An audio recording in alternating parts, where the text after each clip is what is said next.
As an independent nation in 1971, under the leadership of our great leader, the father of the nation, Bangabandhu Sheikh Mujibur Rahman, he dreamt Golden Bengal free from hunger and poverty. To alleviate poverty and hunger in a riverine country, he underscored the need for establishing an autonomous body, and Bangladesh Water Development Board under the Ministry of Water Resources was established just after independence in 1972. And he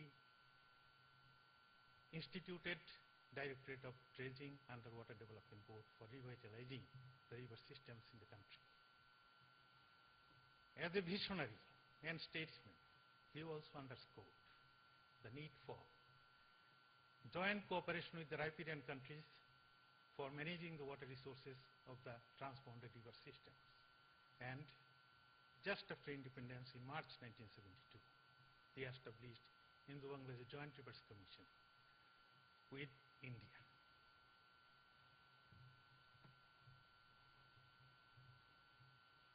Now I draw your attention.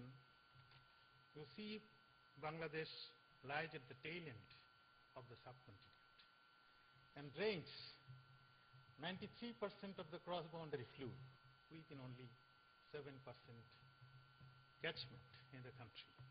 So it is a huge complex management in terms of water resource management in the country. This is the largest delta of the world. More than 300 rivers are flowing. Among them, 57 are transboundary. Again, Bangladesh is the lowest riparian of all these 57 transboundary rivers. And Bangladesh, therefore, lack of headwater control. Abundance of water in one season and scarcity in the other is therefore a usual phenomena in other. In Bangladesh, that the number one constraint on the economy is energy and infrastructure. And in fact, some economists have estimated that, the World Bank has estimated that Bangladesh is losing 2% GDP growth per year as a result of insufficient energy production. So it's for a sector which has such an overwhelming consensus of opinion that there should be investment.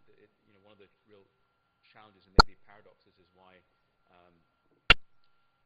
we've failed to generate capacity in the energy sector. But this gives you a summary of the major players in the energy sector in Bangladesh. And again, I think we're going to email you the presentation, so I'll go through it later on. But Power Division, Ministry of Power, Energy and Mineral Resources is the supervisory government authority.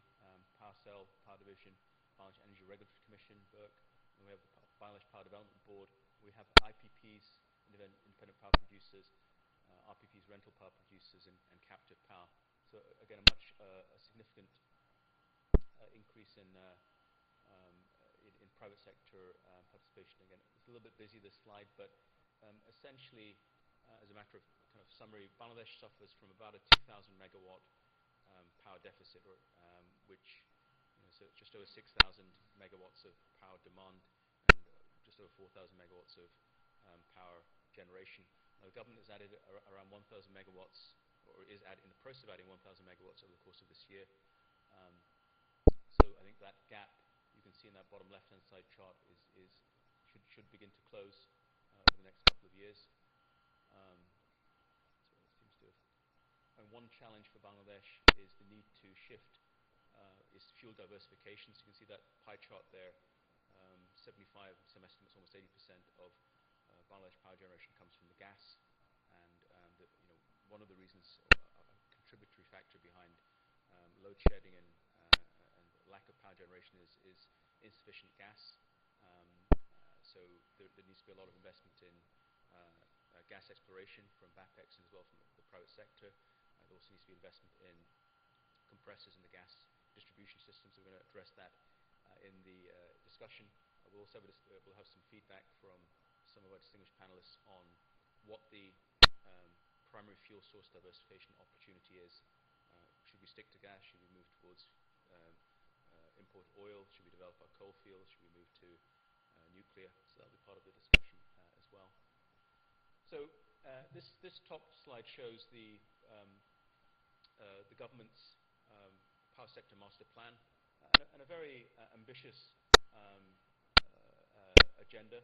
So they're looking to add in 2011, as I said, more than about 1,200 megawatts of rental power, which is relatively expensive.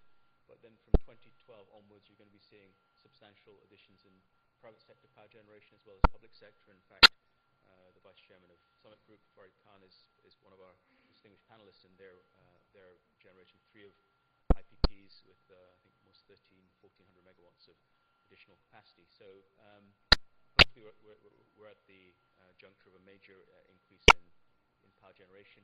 And in terms of the infrastructure outside of power, these are all very long-term projects in terms of hard infrastructure. And again, because of time constraints, I wouldn't dwell too much in this latter section of the presentation. Maybe you could look through it when we email it to you. But I try here to talk about the infrastructure paradox, but also that if you look at our neighbor India, in the current 5-year plan, India is investing $500 billion in infrastructure, and it's expected to be coming up to $1 trillion in the next 5-year plan. By comparison, India's GDP is around 12 times that of Bangladesh, and its population is 8 times that of Bangladesh. So, if India can do it, and India is doing it through PPP, Bangladesh should be able to as well. Anyway, let me skip going through the rest of the presentation in detail, but some of the things that we'll maybe touch upon in the panel discussion. One of the themes that we can consider, and what makes the Indian infrastructure sector so dynamic, is what we have is an infrastructure ecosystem. So that's what we lack to some extent in Bangladesh. So an ecosystem is both major infrastructure players. We have Summit, but we need to have more major infrastructure players in Bangladesh. We need to have an enabling regulatory environment that helps generate a project pipeline. We need to have bankable projects. So in the case of Bangladesh, realistic energy pricing is very, very important. And then we also need to have an effective infrastructure financing capacity, both in terms of domestic financing and international financing as well. Obviously, there's quite a lot to cover.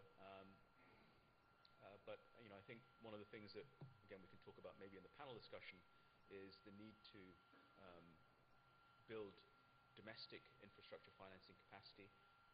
The government in 2000, in the June 2009 budget, announced a PPP program. I was quite closely involved in designing that PPP program, so I can answer some questions in the panel discussion. So and again, one of the challenges one of the paradoxes of Bangladesh, that PPP in Bangladesh was formulated probably in the fastest formulation of PPP of any country in the world. I think from saying, hey, PPP is a good idea, which was the end of April 2009, it came into the budget in June 2009.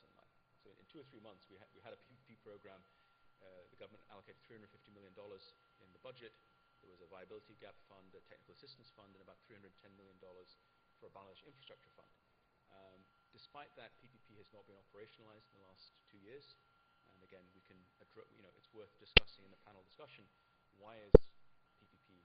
What are the constraints for PPP to be operationalized in Bangladesh? Why is it not moving ahead? And I can give some perspective, but I'm sure our panelists will give lots of color on that. Just flick through here. This last slide, it's actually not just I like the slide, but it's actually not as relevant to very tenuous link to the energy sector. But this just shows oil per capita in different countries during their phases of industrialization. So it shows oil per capita in the U.S. And then you look at Japan, Korea, and then China and India. The only relevant, I think, it's an interesting slide about per capita oil consumption during rapid economic change and transformation. But I think the relevance for Bangladesh is, I think I mentioned in the presentation earlier that maybe in the short term, I think there's some downside risk to oil prices if global economy moves into recession. But when you take the next 10-year view, it seems extremely likely to me, given the rapid industrialization in China, India, and the rest of the emerging markets, that structurally oil prices will remain quite well supported over the longer term.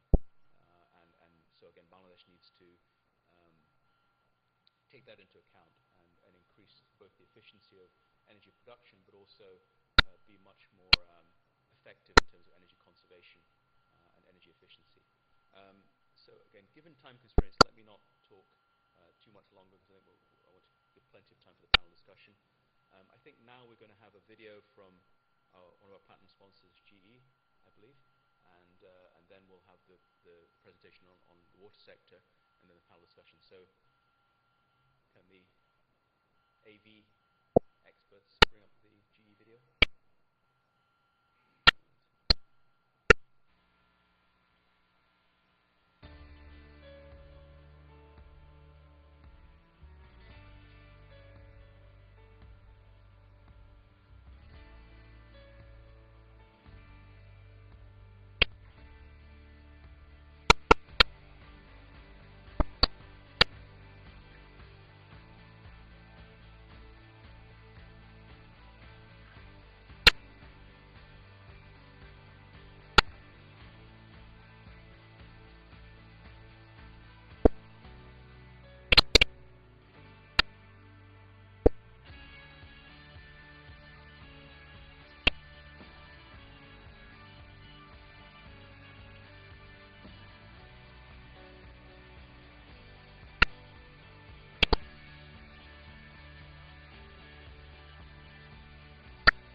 Okay, thank you.